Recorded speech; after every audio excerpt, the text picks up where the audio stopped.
OFPG Voices is brought to you by the following sponsors. Rose Gauntlet Entertainment, publisher of the upcoming game Keystone North America, available on pre-order. Rose Gauntlet Entertainment believes that games are for everyone and that their greatest purpose is to bring people together. Board&Dice. Board&Dice designs and publishes family and strategy board games.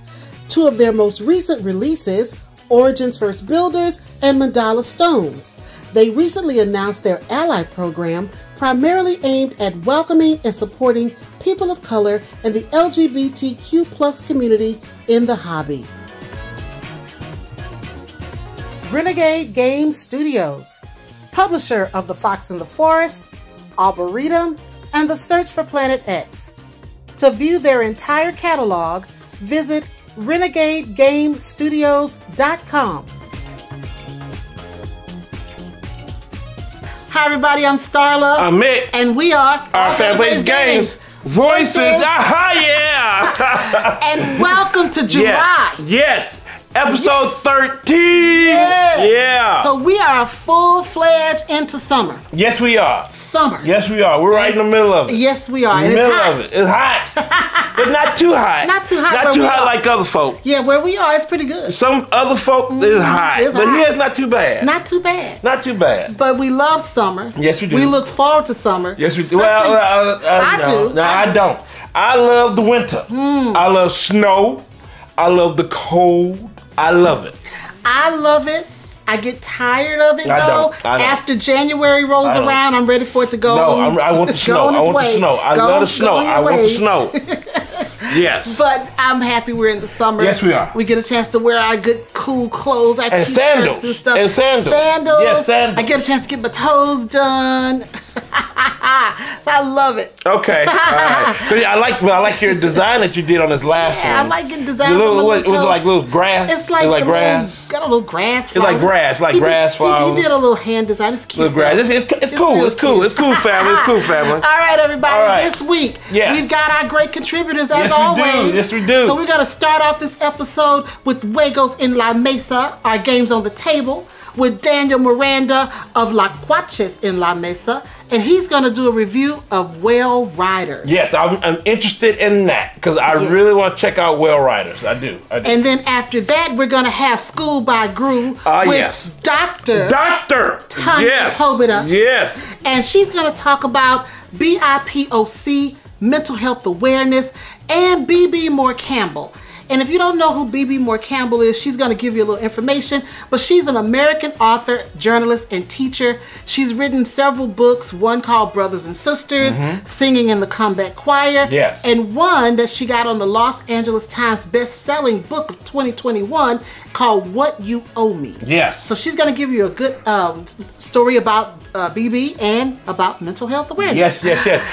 And congratulations again to her for becoming a doctor, a full-fledged doctor. Yes, PhD. Yes. Oh yeah. And then next we're going to have How to Play with Dwayne and Alicia of BlackBoard Gaming with Chili Mafia. I definitely want to see this because Chili Mafia looks a little interesting. Look a little interesting, yeah. And then last but not least, we're going to be talking games with Jazz from the Lobby of Hobbies. The man. And he wants to talk about games you can pack for vacation that also have a digital version. Yeah, that's kind of interesting. He's going digital, y'all. He's going digital. Yeah. Some of those board games that are now digital. Yeah. So buckle up. Yes. It's going to be a lot of fun. Yes. Stay tuned. Yes. And here we go. But wait a minute. Let's hear from Starla with a good word about good humans. Here we go. Hi, everybody. Welcome back to another segment of Good Humans. This week, we're going to focus on protecting your mental health. In honor of BIPOC, Mental Health Awareness Month, I want to discuss the importance of mental health.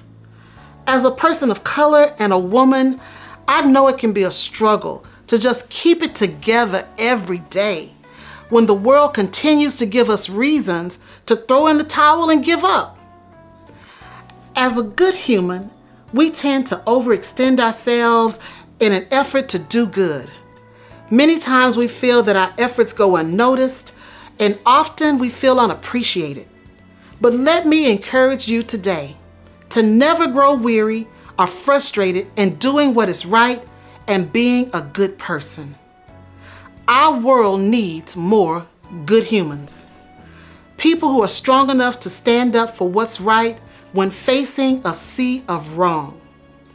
So when you feel stressed or exhausted or overextended, that's the time to take a break, focus on yourself, and recharge your mind, body, and spirit. As we always say, our goal is to make this world a better place, one board gamer at a time. Hola Tlacuaches, mi nombre es Daniel y bienvenidos a otro video aquí en Tlacuaches en la Mesa. Un gran saludo también a Our Family Plays Games. Estamos todavía en verano y particularmente aquí en Texas el calor está insoportable. Por esa razón vamos a jugar Well Riders. Generación tras generación eres parte de una familia con la cual tienen un lazo único con las ballenas.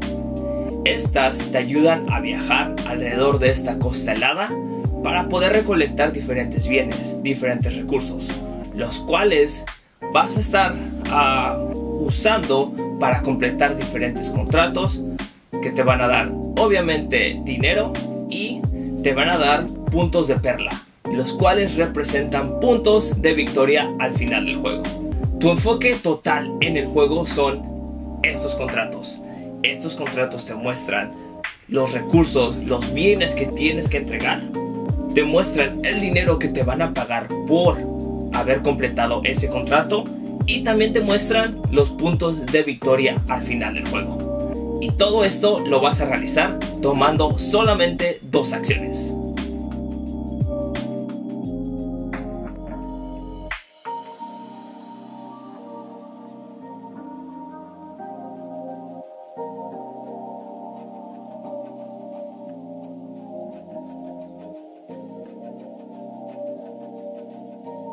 Como tu primera acción es tomar a tu ballena y moverla de un puerto a otro puerto de tu elección.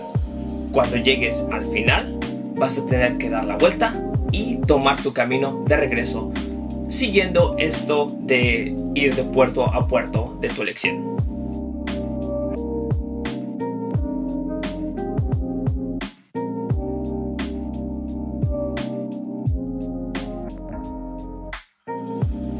Tu siguiente acción es comprar una de estas losetas. En el tablero tienen marcado cuánto vale cada una de estas losetas.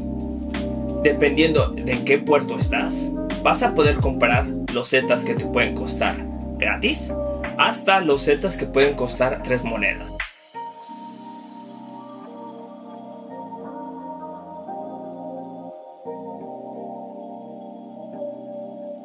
La siguiente acción que puedes tomar es quedarte donde estás y generar solamente una moneda. Y creo que la acción más importante es obviamente completar estos contratos. Lo único que vas a hacer es entregar las losetas que tienes frente de ti, regresan a la caja y automáticamente generas y te dan todo esto. Por último, si estás teniendo problemas con alguno de estos contratos, por una de tus acciones puedes deshacerte de uno de ellos y así dejarte de preocupar de ese contrato. Después de que hayas tomado tus 2 acciones, vas a tener la oportunidad de tomar nuevos contratos y si compraste losetas en ese turno, vas a tener que reponerlas. Lo único que va a pasar es que las losetas que aún están ahí se van a mover hacia la izquierda en dirección a la locación en el puerto en el que estás. Y lo único que tienes que hacer es tomar nuevas losetas de la bolsa y ponerla en los espacios vacíos.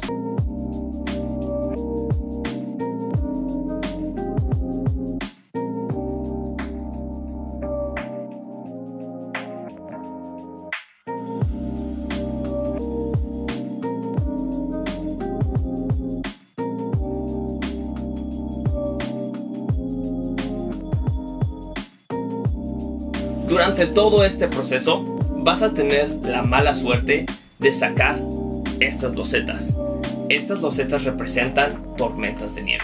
Y el único propósito de estas losetas es que van a estar ocupando espacios en el tablero, los cuales van a provocar una escasez de bienes durante el juego.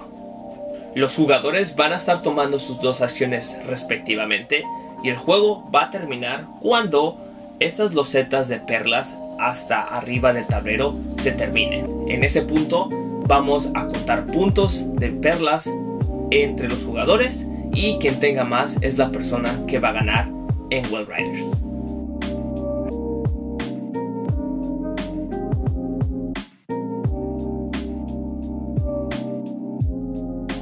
Tlacuaches, espero que se den la oportunidad de checar Well Riders.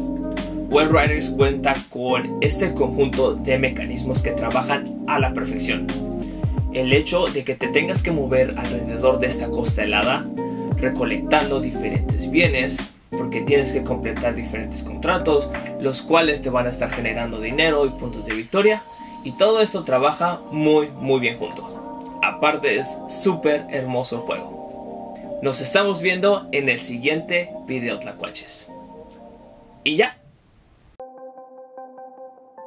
This is Schooled by Gru, and I'm recognizing B.B. Moore Campbell's National BIPOC Mental Health Awareness Month, which is July.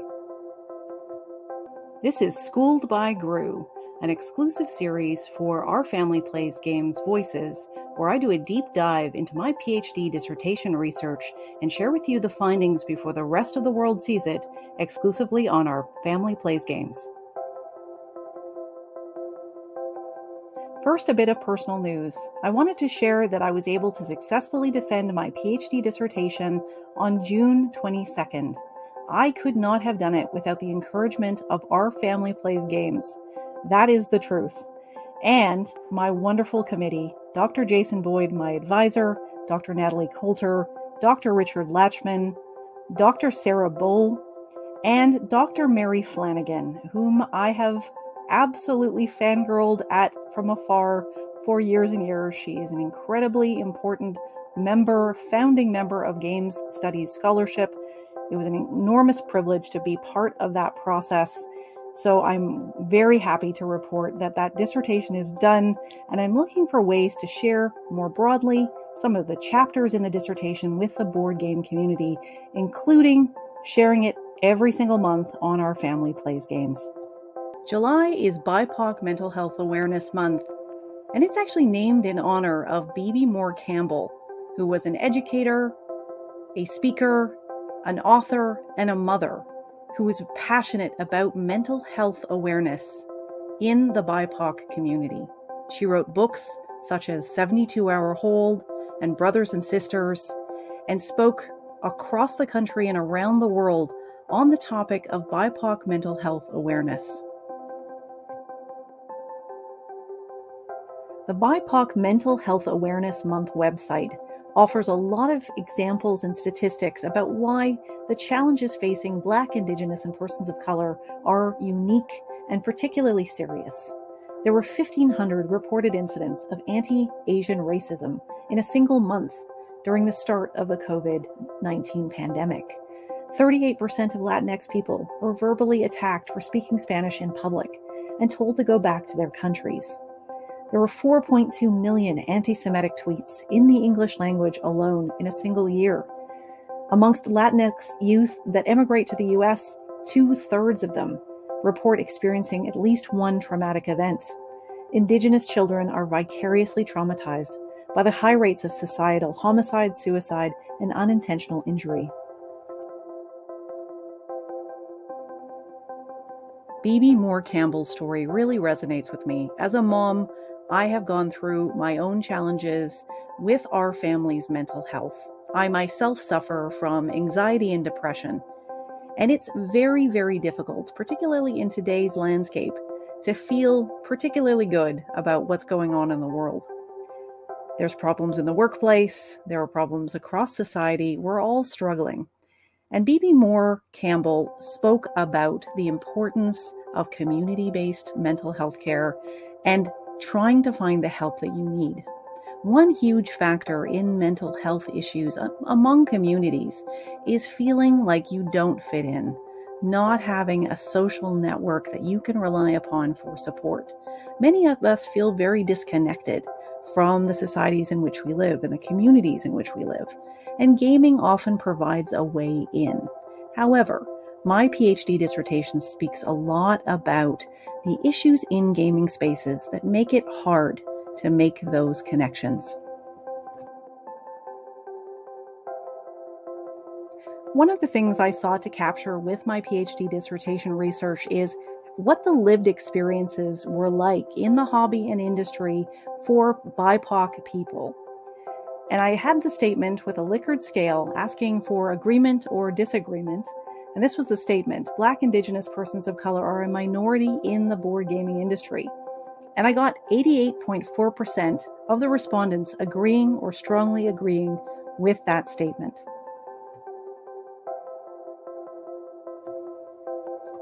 Now, I don't have to imagine what it feels like to walk into a gaming space and feel like you're different, because that has definitely happened to me in my life. And of the people that I surveyed for my PhD dissertation research, 76.7% of them agreed or strongly agreed that BIPOC people are a minority in the board game hobby. That's a very high finding. One of the emergent themes from my dissertation research was this idea of curating your community, avoiding mainstream events, quote unquote. And a lot of women, a lot of the BIPOC participants of my research talked about carefully cultivating their game groups. Here's a quote: "I have carefully cultivated my gaming group over the last couple of decades. A great deal of privilege, socioeconomic, race, cisgender, language, etc., allows me to make choices that keep myself in a safe environment and to enjoy this gaming hobby. If I didn't have these privileges, I wouldn't game. I wouldn't put myself in a situation that would make me feel othered." This was a very frequent refrain from a lot of the folks I both interviewed and participated in the online survey. Another commenter said this: "Online, I see a lot of hostility responding to posts asking about representation or looking for designers that identify in a certain way, as a woman, person of color, LGBTQ, etc.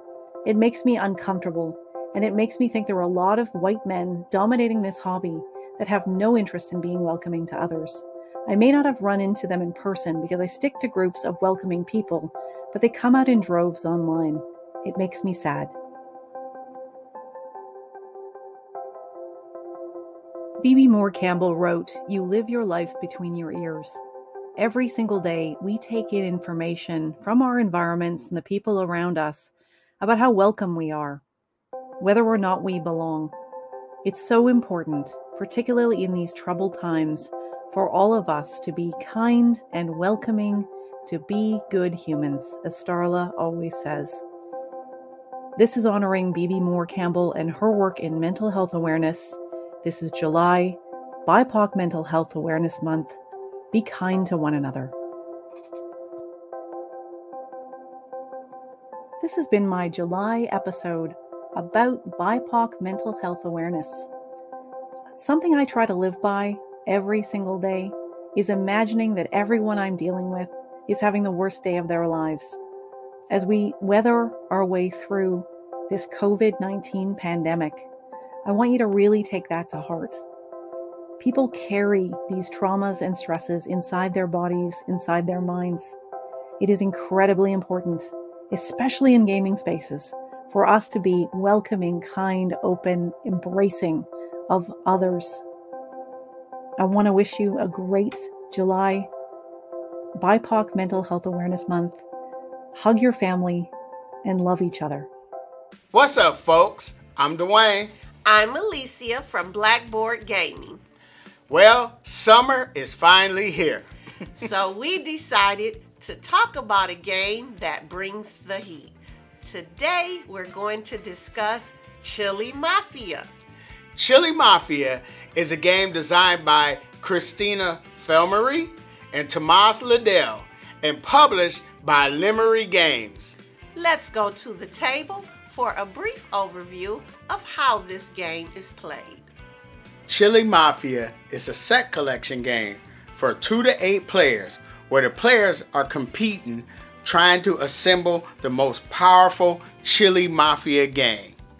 If we're playing with 2 to 4 players, we will use this deck of cards right here with the 2 chilies on it. If we were playing with 5 to 8 players, we will add these cards that has the 4 chilies. We're only setting up for a 2 to 4 player game, so we will return this to the box. Next, we will give this a good shuffle and deal out 6 cards to each player. And each player is going to look at their 6 cards and they're going to pick one and they're going to keep it and pass the rest of them clockwise to the next player. So we're doing like a draft. And we're going to continue that draft until each player has 6 cards. Now, keep in mind, your hand limit throughout the game is 8 cards. So if ever you have more than 8 cards, at the end of your turn, you have to discard down to 8. Now, the next thing we would do is place this deck in the middle of the table in reach of all players. And we would take this Dawn Raid card right here. And we will stand it up next to the deck. And then we will slide it into this deck. Like so. Then each player is going to get one of these reference cards. And then the last person who ate a chili pepper will be chosen as the first player and play can begin. So on a player's turn, there are 4 things they can do. And they can do any of them and there's no limit to what they can do. So the 4 things they can do is they can form a chili gang, they can add to a chili gang, they can play a hot card, or they can play an action card. To form a chili gang, you would take 3 or more chili pepper cards from your hand and place them into your play area, and that will form a chili gang. Now there are 2 types of chili gangs you can form.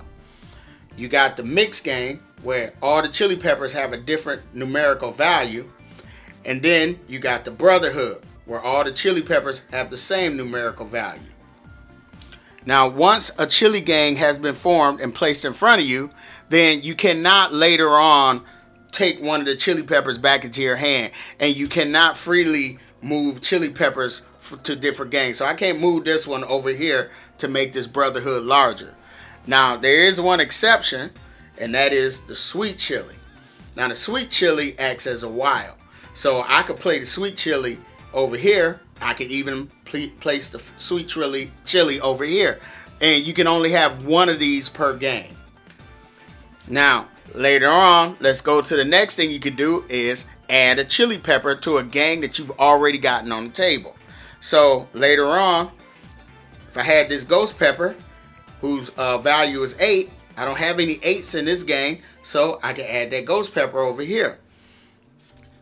If I took this Maruga Scorpion, value 9, I can add that pepper over here. But if I had this Jimmy Nardello, which is a 2, I already have a 2 over here, so I can't place this pepper over here, but I can add this pepper to this gang, and that will make that brotherhood much larger. Also keep in mind that there are things that happen in the game that might remove chili peppers from your gangs. So if something happened where you ended up having less than 3 in a chili gang, that is considered an incomplete gang, and that gang will not score you any points at the end of the game. Which brings us to the next action you can do, and that's play a hot card. Now hot cards attack chili peppers and other players' chili gangs, and on a player's turn they can play 1 hot card per chili gang that they have in their play area. So let's look at these. Over here you got pinch. So pinch, you could choose a chili pepper from another player's gang and place that card back into the middle of the draw pile. Whack, instead you would take that chili pepper and place it in the discard pile. Whack 'em, you would take out 2 of their chili peppers, returning them to the placing them in a discard pile. And over here you got turncoat, and you could take a chili pepper out of another player's chili gang and bring them over to your chili gang. But in order to do that, you have to have a chili pepper with a value 8 or higher in that game. Then you can play an action card on your turn. So there are 5 action cards. This one, the Bagman, allows you to look at the top 3 cards in the discard pile, keep one, and discard the others. Shakedown, you randomly draw 1 card from an opponent's hand and keep it.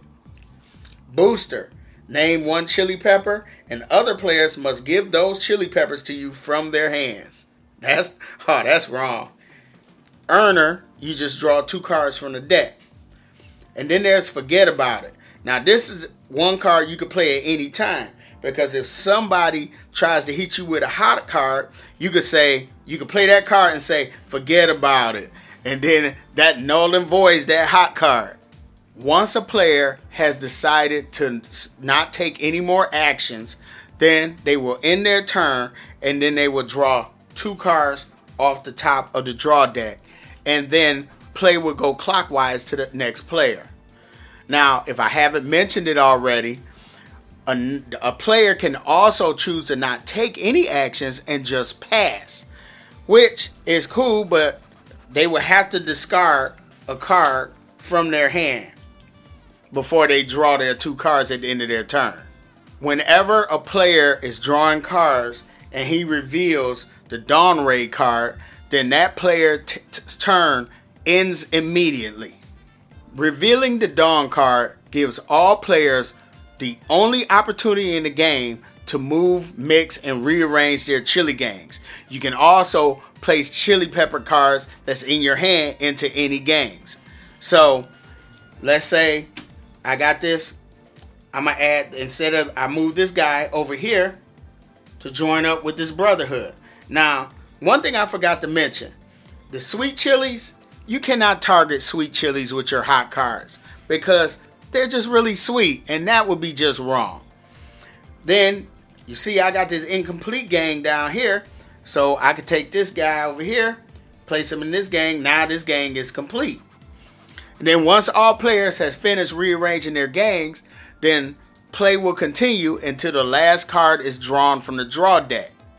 And then all the players will get 1 more turn, and then we count up final score. So first thing we would do is any incomplete chili gangs on the table would be discarded. And if you got any chili pepper cards in your hand, you would discard those. And then we would count out the points. Mixed gangs score for their value. So if you add all these up, that will equal 34 points. Over here, you got the 2 Brotherhoods. So you will add up their points. So over here, that's 9, but then you will multiply that by 2. So this chili gang will be worth 18 points. This one, 8 times, 8, that's what, 24 times 2, that's 48 points right there. Then once all players have counted up their points, then we will see who has the highest score, and they will be the winner of Chili Mafia. I like the way the theme comes through in this game.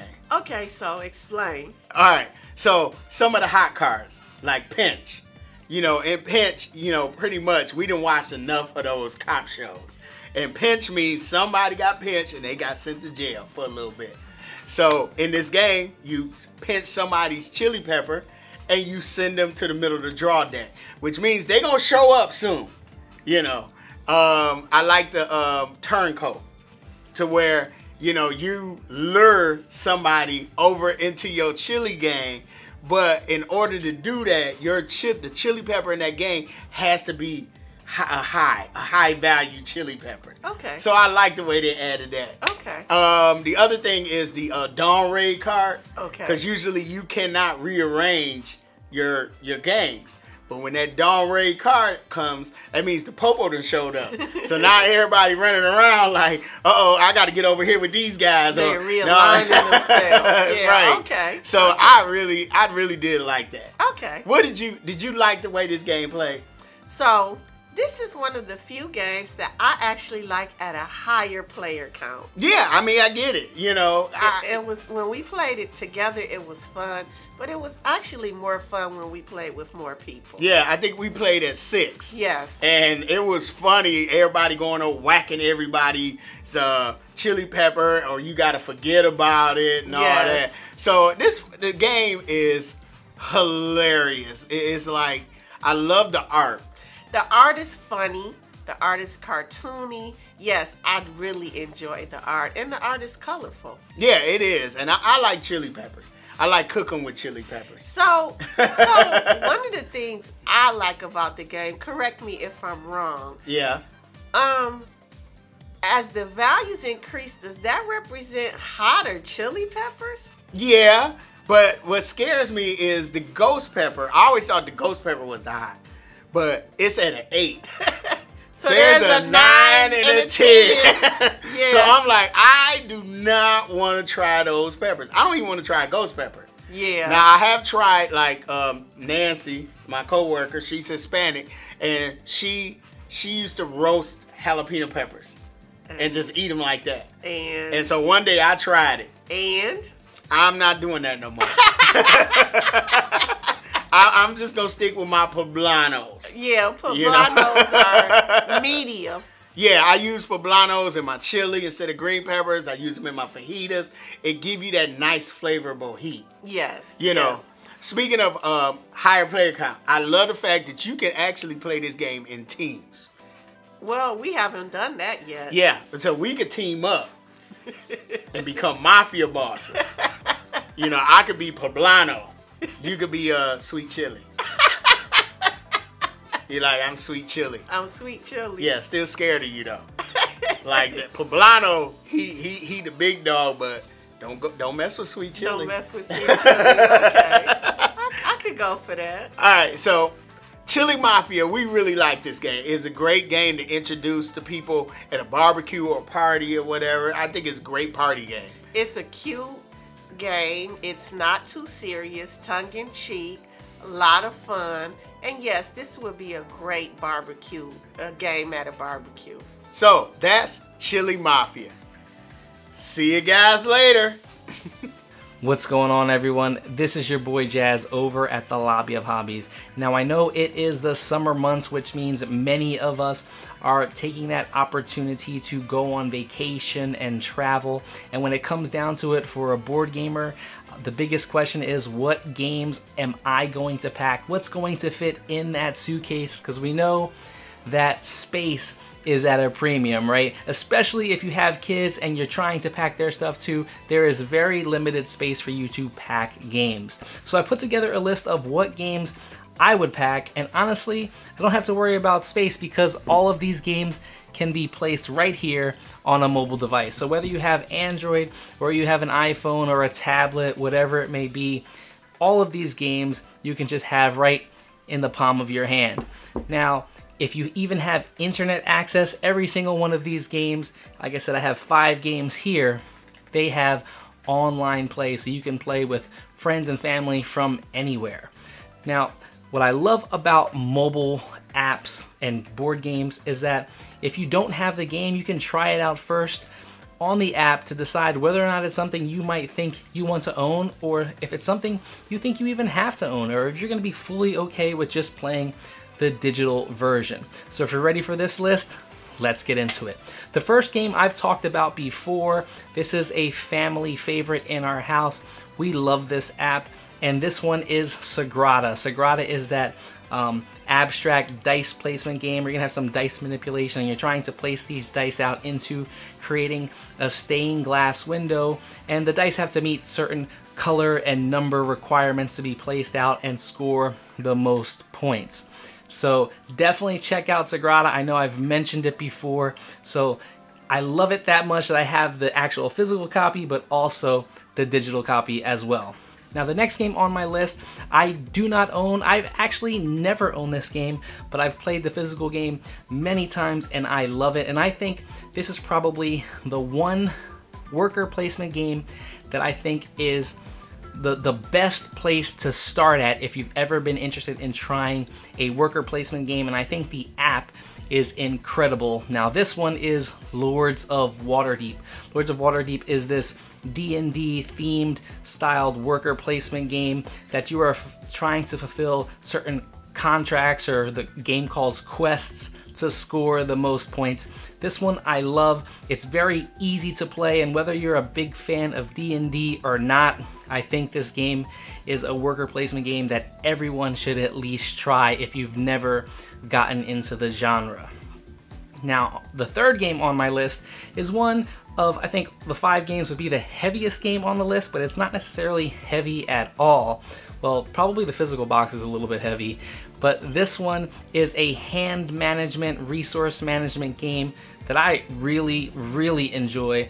And although I have the physical copy, I probably play it more digitally because, you know, more friends that I know have it on the digital version. This is Concordia.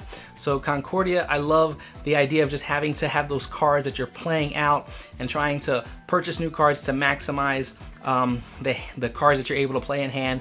And it's cool because, you know, there's certain cards you're going to play out, and then there's another card that you're going to play that's going to allow you to acquire those cards back into your hand. So it's how you manage the cards that you play, when you play them, when you're going to copy the effect of an opponent's card, but also how you're moving along the map to gain resources, to score points, and ultimately get the victory. So definitely check out Concordia. It's an oldie but a goodie. Now we're talking about oldies but goodies. This game is a classic, and I love this game. It's the one game that I'm going to introduce the majority of anyone that's going to be coming into my house that's going to say, hey, let's try something new. This is probably the first game that I'm always going to think of. And yes, if you are, you know, been in this hobby for a while, this is probably a game that you are introducing to your friends. This is Ticket to Ride. And I think Ticket to Ride is has an awesome app implementation, awesome online play. There's cross-platform where somebody can be on a computer, another person can be on a mobile device. And I think many of these are like that, but definitely I think Ticket to Ride is an awesome app. They even have, you know, you can buy the Ticket to Ride Europe, whatever the case may be. But for me, OG Ticket to Ride is great.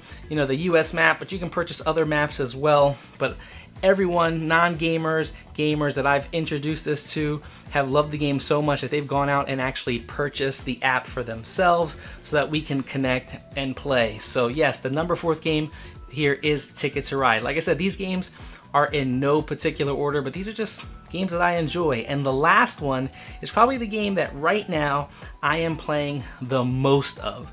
And I love this app. I don't know if I probably love the app better than actually playing the physical game. I love the physical game as well, but this one is probably the newest one on the list, and this is Hero Realms. Hero Realms is an awesome deck building game where you are, you know, taking the control of, you can create a hero, whether it be a wizard, you can be a thief, you can be the fighter, you can be, there's so many different options of heroes that you can control, but you're going out and you're, you know, playing against the computer AI system, which is very intuitive. It's difficult at sometimes.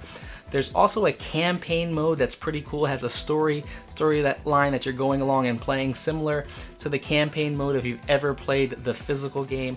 But man, is the online play of this just seamless. All of my friends out there, many content creators, just many friends that have this app, I've been telling them to get this app if they don't have it. It is free to download, and you can play free online up to a certain level to be able to level your character up. But definitely check out Hero Realms. And I gotta say, I was a big fan of Star Realms. Never thought I needed to own Hero Realms, but man, I probably like Hero Realms better, both physical and on the digital implementation of this game. So those are the 5 games that I always have ready on my phone to play, and to play against friends out there, especially when we can't always be getting together if they're on the other side of the world, other side of the country. I'm always playing these ones. So if you are ever interested in trying a game out and you don't know if it's right for you, or you don't know if you want to drop the money yet, check out if they have a digital app for it on your phone or on your tablet, even on your computer. and find out if that game is right for you. But what about you? What games, down in the comments below, I want to know, what games are you playing digitally? Because maybe it's something I've never tried. I'm always looking for a new digital board game. But there you go. Thanks so much, guys. I'll see you on the next one. All right. Man, our contributors always be kicking it hard. We love them. Yes. They do such a great job, and we just appreciate them being a part of this whole OFPG Voices show. Appreciate every one of them. Yes, we do. And what they bring to us. And what they bring. They're different flavor and flair. We love that. We love it. And we hope you guys love it too. Hope you like it too. Because they're going to be with us. They're going to be with us. So, yeah. And we want to thank our awesome sponsors. Always. Yes. Come on. For supporting this and helping us to support these wonderful contributors. Yes. Love them all. Love them all. Now, Starla, what about our merch? Where can we find some good stuff for OFPG Voices and maybe OFPG Friends? Where? If you're looking for something for Our Family Plays Games, our OFPG Voices, you can find it on Spring. We've got logo shirts. We've got shirts with board gaming slogans and different designs. We've got Good Human shirts. We've got Meeples for Life. Meeples for Life. So check us out on Spring and grab something, okay? And we got some more good stuff coming, family. Yes, we do. So stay tuned. Now, Starla, you know we try to march to 20,000 for this YouTube channel. You know we try to get OFPG family members in here from far and wide. But how can they find us? Well, if you're looking for Our Family Plays Games and OFPG Voices, that's right. You can find us on Facebook, Instagram, Twitter, right here on YouTube. Right here. Now, family, thank you for coming, checking out these beautiful voices and checking out these great sponsors. So definitely check out the sponsors and let them know some love for supporting these great contributors in OFPG Voices. Do that. But definitely keep coming with the comments, the questions. We love hearing from you. And one more thing we got to tell you always, and we're not going to stop doing it. We love you. Bye now. Everybody.